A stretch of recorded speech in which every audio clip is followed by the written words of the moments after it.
Komisi Pemberantasan Korupsi sudah mengeluarkan surat edaran yang mengingatkan pimpinan di pusat maupun daerah untuk tidak menggunakan fasilitas dinas untuk keperluan pribadi jelang perayaan Lebaran, seperti kendaraan dinas operasional untuk mudik.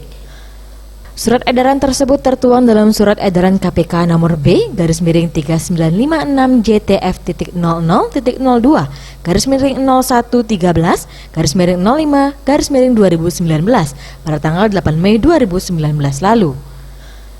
Terkait hal tersebut, Wali Kota Palembang Harnojoyo telah meneruskan surat edaran tersebut ke semua OPD dan meminta untuk semua ASN yang ada di lingkungan Pemkot Palembang untuk mematuhi surat edaran tersebut.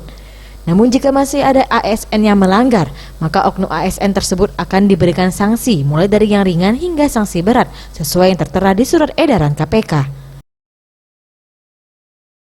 Edaran dari KPK yang sudah kita teruskan. Kita harus patuh terkait apa yang menjadi aturan dan antaranya. Sanksinya apa, Pak? Sanksinya tentu ada sesuai dengan yang ditentukan, ada sanksi ringan. Tim Liputan Sriwijaya TV.